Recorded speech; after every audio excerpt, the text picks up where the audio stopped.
จากภาพข่าวที่ออกมาก็เห็นความรุนแรงที่เกิดขึ้นในพื้นที่กาซานะคะจากการตอบโต้และโจมตีโดยกองทัพอิสราเอลโดยเฉพาะการโจมตีทางอากาศ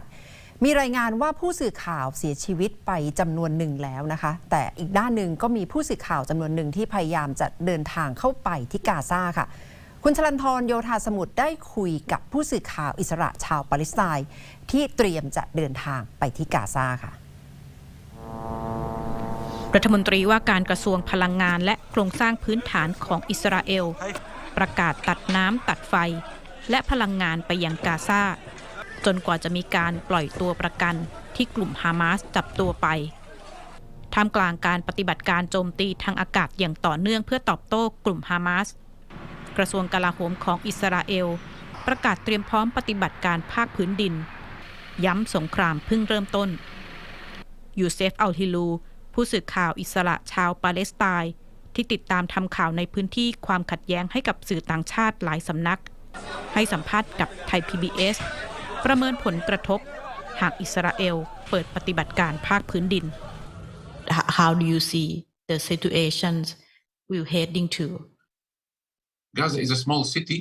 under Israeli control. So anything goes into Gaza or exits Gaza,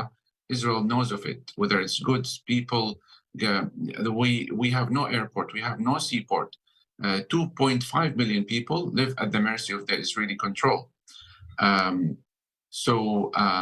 The people there, they are trapped in what is known as the world's largest open-air prison. Mm-hmm. So when Israel invades Gaza from the ground, this means more people will be killed.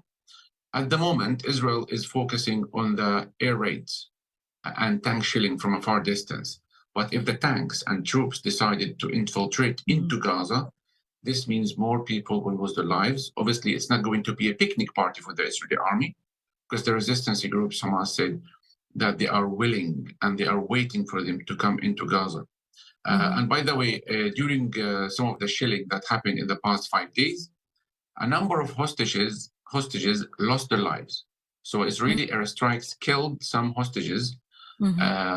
because they were hiding somewhere. So that's why no one is safe, whether you are a hostage or a Palestinian or international staff or a journalist, anybody can be a target. So if the Israel decides to go from the ground, this means it's going to be a bloodshed. ด้านประธานาธิบดีอิสราเอลไอแซค เฮอร์ซอกแถลงวันนี้ย้ำปฏิบัติการของอิสราเอลเป็นไปตามกฎหมายระหว่างประเทศ We are operating militarily according to rules of international law, period, unequivocally. But we're at war. We are at war. We're at war we are defending our homes. ก่อนเปิดปฏิบัติการโจมตีทางอากาศเบนจามิน เนทันยาฮูนายกรัฐมนตรีอิสราเอลระบุให้คนออกนอกกาซาให้หมดขณะนี้มีการเรียกร้องให้เปิดระเบียงมนุษยธรรมเพื่อให้ความช่วยเหลือชาวปาเลสไตน์ในกาซาแม้อียิปต์จะเตรียมส่งความช่วยเหลือแต่ก็ปฏิเสธที่จะเปิดระเบียงมนุษยธรรมเข้าไปในอียิปต์ Netanyahu's statement asking Palestinian people living in Gaza to move out because they're going to siege the Gaza. Where are they going to go? Good question. Gaza is a prison. So you have the sea, you have Israel from the side, you have Egypt. There's no safe place. And I don't think the people of Gaza will leave Gaza.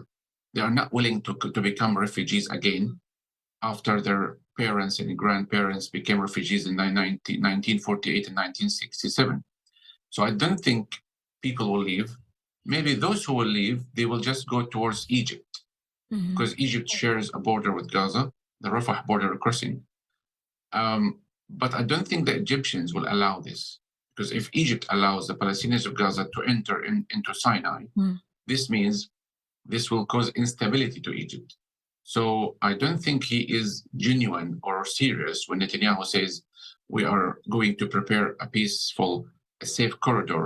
for people in Gaza to go towards Egypt. It's not going to happen. People would prefer to die. ผู้สื่อข่าวอิสระชาวปาเลสไตน์ระบุว่าขณะนี้มีพลเรือนในกาซาเสียชีวิตจำนวนมาก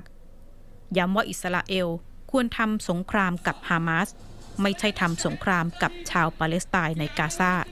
ชลันทร โยธาสมุทร ไทย PBS รายงาน